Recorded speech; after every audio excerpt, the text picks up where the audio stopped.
রাধে রাধে বন্ধুরা, আজকে আমি বানাচ্ছি আপনাদের সামনে খেজুর গুড়ের পায়েস। দুধে চাল দিয়ে দিচ্ছি, এখন ফুটছে।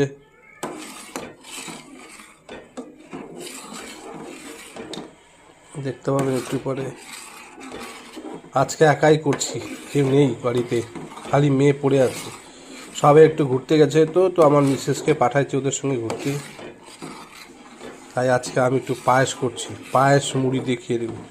ভাত আছে, ভাত খাবো না, ঠান্ডার মধ্যে ভাত খেতে ইচ্ছা করছে না, তাই আজকে একটু পায়েসটা বেশ দুধটা শুকিয়ে গেছে।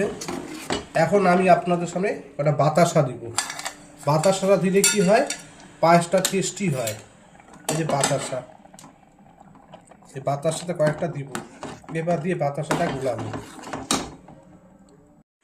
এবার গুড় দিয়ে সে বাতাসা দিলাম, বা বাতাসা দেওয়ার পরে পায়েসটা নাড়ছি। নাড়া পথে এবার দেখলাম যে পায়েসটা হয়ে গেছে। এদিকে আমি খেজুর গুড়টা জল দিয়ে গুলিয়ে রেখেছি, ভালো 1 নম্বর খেজুর গুড় বলে ডাব্বার একটা আনছি, 200 টাকা নিয়েছে, অল্প একটু একটা ডাব্বা ছিল। তো এবার হলো আমি গ্যাসটা অফ করে দিব।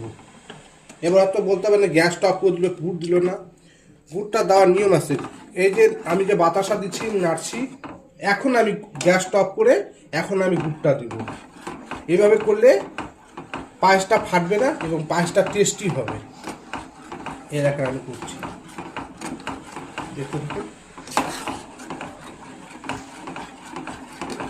এভাবে নাড়তে থাকবে, তাহলে পায়েসটা ফাটবে না, টেস্টি হবে।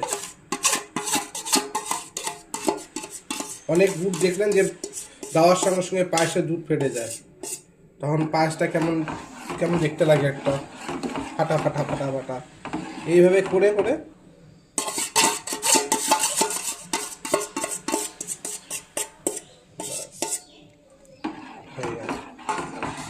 এবার এই যে নাড়লাম, নাড়া পরে এবার এটা আমি 1 ঘন্টা, আধা ঘন্টা, 1 ঘন্টার মতো এইভাবে ঢেকে রেখে দেবো।